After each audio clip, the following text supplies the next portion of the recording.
ল্যাংটা ড্যান্সের নাম হয়ে গেছে সাংস্কৃতিক অনুষ্ঠান, জুয়ার নাম হয়ে গেছে হাউজি, সুদের নাম হয়ে গেছে ইন্টারেস্ট, ঘুষের নামটাও তো একটু পাল্টান দরকার। কেমন আল্লাহর ভয় দেখেন যে একটা মসজিদের নিরাপত্তার জন্য অফিসে গেল, সেখানেও নাকি 50,000 টাকা হাজিয়া চাইছে। ঘুষ বললাম না আমি, হাজিয়া। এ কথা কেন বলে, কিভাবে বলে, কোন ব্র্যান্ডের মালটাল খাইয়েই কথা বলে নাকি আল্লাহই বলে? নাউযুবিল্লাহি মিন যালিক। আল্লাহ যেটা ঘটার সেটা তো ঘটবে, আমি করলাম কি? এটা হচ্ছে আমার জবাবদিহিতার বিষয়। Enjoy by listening to the Holy Quran. আমি করলাম কি? আমি খবরের মধ্যে আপনারা জানেন, প্রতিবেদনে বলছে তদন্তের ইয়ার মধ্যে যে যখন গ্যাস উঠতেছিল, গ্যাসের লাইন লিক হয়ে যখন গ্যাস লিকেজ হয়ে বের হচ্ছিল, তখন নাকি তারা তিতাস অফিসে গিয়ে যোগাযোগ করছে, মনে করেন হাদিয়া চাইছে। মসজিদের কাজ করার জন্য কত হাজার টাকা হাদিয়া চাইছে, কথা বলেন না কেন আপনারা? দিলের মধ্যে মনে খুব খসিয়াত ছিল, ভয় ছিল যে আল্লাহর ভয়ে আল্লাহর ঘরের কাজ করবো, 50,000 টাকা দাও। তো খসিয়াত, এটার ব্যাখ্যায় মুহাদ্দিসিনে কেরাম বলেছেন এটা এমন একটা ভয় যেটার ভিতরে শুধু ভয় না, মহাব্বতও আছে। সুবহানাল্লাহি ওয়া বিহামদিহি। আর কোন মানুষের ভিতরে যখন খসিয়াত অর্জন হয়ে যাবে, খসিয়াত হয়ে যাবে, তখন এই মানুষের দিলের ভিতরে এক ধরনের নূর পয়দা হয়ে যাবে। নূর পয়দা হলে কি হয়? দিলের ভিতরে যখন আল্লাহ প্রদত্ত একটা আলো পয়দা হয়ে যায়, এই মানুষের তখন শুধু ইবাদত করতেই মজা লাগে, গুনাহ করতে আর ভালো লাগে না। এটাই হচ্ছে খসিয়াত। তো উলামায়ে কেরাম তারা ইলম অর্জন করে খসিয়াত অর্জন করলো। এখন আম পাবলিক যারা আছে তারা কিভাবে এই খসিয়াতটা অর্জন করবে? এদের ব্যাপারে বলা হয়েছে যে যারা সুবহানাল্লাহি ওয়া বিহামদিহি সুবহানাল্লাহিল আযীম এই দুটো বাক্য বেশি বেশি পাঠ করবে, বেশি বেশি পাঠ করবে, বেশি বেশি তেলাওয়াত করবে, উলামায়ে কেরাম যে খসিয়াত অর্জন করে ফেলেছে, আল্লাহ তাআলা তাদেরকেও সেই গুণটা অর্জন করার জন্য পথ খুলে দেবেন। সুবহানাল্লাহ। খসিয়াতটা অর্জন হলে কি হয়? খসিয়াতের অর্থ হচ্ছে আল্লাহ তাআলার ভয়। কোন মানুষের ভিতরে যখন আল্লাহ তাআলার ভয় চলে আসবে, আপনারা বলেন তো এই মানুষের দ্বারা কি অসামাজিক কোনো কার্যক্রম সংগঠিত হওয়া সম্ভব? জোরে বলেন, সম্ভব নয়। এই মানুষের দ্বারা বাড়ির ভিতরে অবৈধ গ্যাস সংযোগ নেওয়া সম্ভব নয়। এই মানুষের দ্বারা বাড়ির ভিতরে অবৈধ বিদ্যুৎ সংযোগ নেওয়া সম্ভব নয়। এই মানুষের দ্বারা বাড়িতে অবৈধ পানির লাইন স্থাপন করা, সংযোগ স্থাপন করা কোনোদিনও সম্ভব নয়। তাহলে আমাদের দেশের ভিতরে আমরা দেখতে পাচ্ছি যে দেশীয় রাষ্ট্রীয় সম্পদ, যে সমস্ত মুসলমানের বাচ্চারা, মুসলমানদেরকেই আমরা বলি, কারণ যারা অন্য ধর্মের মানুষ তারা তো অনেক পিছিয়ে আছে। আমরা যারা মুসলমান, আমরা যারা ইমানদারের দাবিতে দাবি করি যে আমরা মুমিন, এরকম হাজারো মুমিনের বাড়িতে কিন্তু অবৈধ অনেক কিছু ফ্যাসিলিটিসের সাপ্লাই সংযোগ আছে। এ কথা কি সত্য নয়? বগুড়া থেকে ঢাকার দূরত্ব হচ্ছে, ঢাকার দূরত্ব প্রায় 200 কিলোমিটার।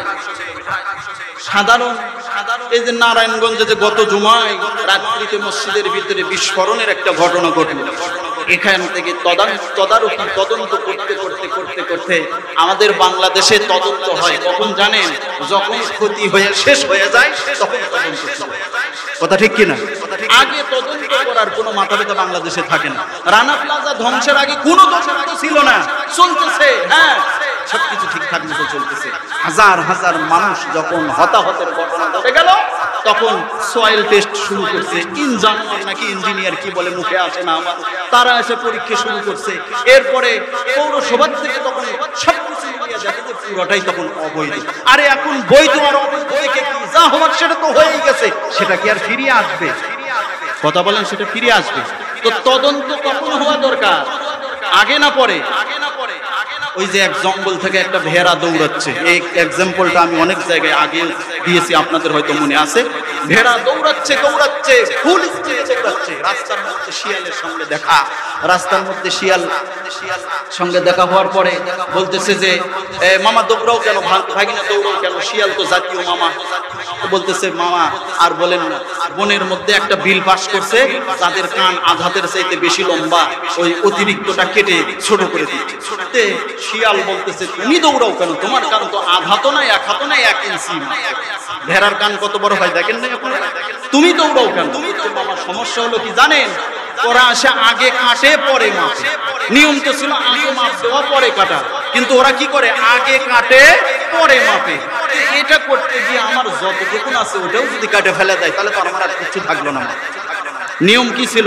আগে তদন্ত করা না, আগে মাপা না, এটাই তো নিয়ম ছিল। কিন্তু ওই জঙ্গলের মধ্যেও শুরু হয়ে গেছে আগে কাট পরে মাপলেই হবে। তো বিল্ডিং হোক, শপিং মল হোক, সেটাই হোক, এগুলোর যখন দুর্ঘটনা হয়ে একদম সয়লাভ হয়ে যায় তখন কিন্তু আমাদের দেশে তদন্ত শুরু হয়। তার আগেও মানুষ কিন্তু চাপাবাজি করার চেষ্টা করে। কি বলেন? চাপাবাজি করার চেষ্টা করে। কেমন? আপনারা দেখেছেন বিদ্যুৎ প্রতিমন্ত্রী গিয়ে মন্তব্য করতে মসজিদটাই নাকি অবৈধ। নাউজুবিল্লাহ বলেন। এই খবর দেখছেন? মসজিদটাই নাকি বলে অবৈধ। আমার তো জানতে ইচ্ছে করে উনি কোন ধর্মের মানুষ আমি জানি না। একজন বিধর্মীরা পর্যন্ত জানে যে মুসলমানদের ছাড়া পৃথিবীতে যত জায়গায় মসজিদ স্থাপন হয় সবগুলো বৈধ জায়গার মধ্যে স্থাপন হয়। একথা আপনারা জানেন না? ওয়াকফ লিল্লাহ, যে জায়গাটা আল্লাহর নামে ওয়াকফ করে দেওয়া হয়েছে এই জায়গার মধ্যেই মুসলমানদের কেবল উপাসনালয় মসজিদ নির্মাণ হয়। এই কথা পৃথিবীর সমস্ত জাতি বিজাতি সবাই জানে, কিন্তু মুসলমানদের বড় দায়িত্বশীল ব্যক্তিরা এ কথা কেন বলে, কিভাবে বলে আমার বুঝে আসে না। কোন ব্র্যান্ডের তারা মালটাল খাইয়েই কথা বলে নাকি আল্লাহই বলে। নাউজুবিল্লাহি মিন যালিক। তারপরে কি হলো দেখেন, আমাদের খশিয়াত থাকলে পরে আমার মনে হয় নারায়ণগঞ্জের এই ঘটনাটাও ঘটতো না। খশিয়াত, আল্লাহর ভয় যদি আমাদের দিলের মধ্যে থাকে। এখন কথা যে হুজুর আপনি কি আল্লাহ তাআলার এই নিজামকে পরিবর্তন করে দিচ্ছেন? না, আল্লাহ তাআলার যেটা ঘটার সেটা তো ঘটবে। আমি করলাম কি? এটা হচ্ছে আমার জবাবদিহিতার বিষয়। আমি করলাম কি? খবরের মধ্যে আপনারা জানেন, প্রতিবেদনে বলছে তদন্তের ইয়ার মধ্যে যে যখন গ্যাস উঠতেছিল, গ্যাসের লাইন লিক হয়ে যখন গ্যাস লিকেজ হয়ে বের হচ্ছিল তখন নাকি তারা তিতাস অফিসে গিয়ে যোগাযোগ করছে। কেমন আল্লাহর ভয় দেখেন, যে একটা মসজিদের নিরাপত্তার জন্য অফিসে গেল, সেখানেও নাকি 50,000 টাকা হাজিয়া চাইছে। ভুল বললাম না আমি, হাজিয়া। যেহেতু এখন সবকিছুর নাম পরিবর্তন হয়ে গেছে, ল্যাংটা ড্যান্সের নাম হয়ে গেছে সাংস্কৃতিক অনুষ্ঠান, জুয়ার নাম হয়ে গেছে হাউজি, সুদের নাম হয়ে গেছে ইন্টারেস্ট, ঘুষের নামটাও তো একটু পাল্টান দরকার। মনে করেন হাজিয়া চাইছে মসজিদের কাজ করার জন্য কত হাজার টাকা হাজিয়া চাইছে। কথা বলেন না কেন আপনারা? ওর দিলের মধ্যে মনে খুব খশিয়াত ছিল, ভয় ছিল যে আল্লাহর ভয়ে আল্লাহর ঘরের কাজ করবো, 50,000 টাকা দাও। খুব ভয় ছিল। এই জন্যই বলা হয়েছে খশিয়াত এমন একটা জিনিস, এটা যখন কোনো মানুষের ভিতরে অর্জন হয়ে যাবে, যখন কোনো মানুষ এই খশিয়াত আল্লাহর ভয়টা হাসিল করবে, সে যে সেক্টরেই থাক না কেন, সে যে সিয়ারেই থাক না কেন, ওই সিয়ারটাও সোজা হয়ে যাবে, সিয়ারের সাথে সংশ্লিষ্ট যারা আছে সবগুলো সোজা হয়ে যাবে। আল্লাহর ভয় হচ্ছে এমন একটা জিনিস। সুবহানাল্লাহ বলি আমরা। আমাদের ভিতরে তো আল্লাহর ভয় ফুল মাত্রায় আছে, খুব বেশি আছে, ঠিক কিনা? যার কারণে তো অন্য জায়গার কথা বাদই দেই, এই মসজিদেও এমন কতগুলো আল্লাহর ভীতি সম্পন্ন ব্যক্তিরা আসে যে সিসি ক্যামেরা লাগায়ও আজ পর্যন্ত স্যান্ডেল চুরি বন্ধ হচ্ছে না। কথা ঠিক কিনা? আমাদের ভিতরে তাহলে খুব আল্লাহর ভয় আছে, তাই না? নামাজ স্যান্ডেল কোথায় রাখছি, আমার দিল ইতমিনানের সাথে নামাজে দাঁড়াতে পারতেছি না। কি যে হয়, কালকেই কিনলাম 5,000 টাকা দিয়ে স্যান্ডেল, খুঁজে আসলাম ওটি, কি যে হয়, কি যে হয়। এখন আপনারা বলেন তো, এই নামাজটা কি দিলের ভিতরে আল্লাহর উপস্থিতি থাকলো না স্যান্ডেল চুরির ভয় দিলের মধ্যে থাকলো? এজন্যই বলা হয়েছে, আল্লাহর নবী বলেন সুবহানাল্লাহি ওয়া বিহামদিহি সুবহানাল্লাহিল আযীম।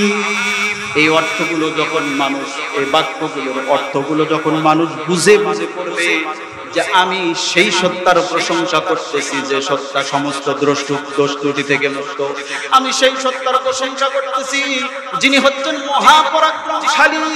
এই ভয় আর একতার বিশ্বাস যখন দিলের মধ্যে আসবে, এই মানুষের সামনে অন্যায়ভাবে সম্পদ অর্জন করা তো দূরের কথা, সম্পদ করে থাকলেও তার দিল কোনোদিন বলবে না যে এটাকে তুমি নিজের করে নেওয়ার জন্য হাতে উঠায় নাও। কারণ তার দিল বলবে দুনিয়াতে কয়দিন থাকবো, দুনিয়াতে তো চিরস্থায়ী বাসস্থান করার জন্য আমরা আসি নাই, বসবাস করার জন্য আসি নাই, অল্প সময় নিয়ে এসেছি। দুনিয়াতে আর কি আছে? দুনিয়ার বৈশিষ্ট্য হচ্ছে শুধু নাই নাই নাই নাই, ঠিক কিনা? দুনিয়ার অবস্থান কি? শুধু নাই নাই, কর্মচারী বেতন দেবে, টাকা নাই, মুয়াজ্জিন মাল আনতে গেছে, সেখানে গোডাউনে মাল নাই, বিদ্যুৎ নাই, পানি নাই, গ্যাস নাই, গাড়ি নাই। দুনিয়ার অবস্থা কি? খালি নাই আর নাই, নাই আর নাই, নাই আর নাই। আর জান্নাতের অবস্থান কি? নাই নামে কোন শব্দ জান্নাতের ভিতরে নাই। আল্লাহু আকবার বলেন। জান্নাতে একটা জিনিসই শুধু নাই, সেটা হলো নাই নামক যে জিনিসটা আছে, ওটাই শুধু জান্নাত। তাছাড়া সব কিছুর উপস্থিতি আল্লাহ তাআলা জান্নাতের ভিতরে ফুল মাত্রায় রেখেছেন। সুবহানাল্লাহ ওয়া বিহামদিহি। আল্লাহ আমাদের সকলকে সেই জান্নাতের অধিবাসী হওয়ার তৌফিক দান করেন। সকলে বলেন আমিন। সেই জান্নাত যেন আল্লাহ আমাদেরকে দান করেন, যেই জান্নাতের ভিতরে মুহাম্মদুর রাসূলুল্লাহ থাকবেন সাল্লাল্লাহু আলাইহি ওয়াসাল্লাম। আল্লাহর কাছে দোয়া করবেন, আল্লাহ কেমন ব্যথা যারা প্রেম করে ছেঁকা খাইছে, ব্যর্থ হয়েছে, ওদের কাছ থেকে শিখে নেবেন যে দিলের ভিতরে সে তার সাবেক প্রেমিকাকে কিভাবে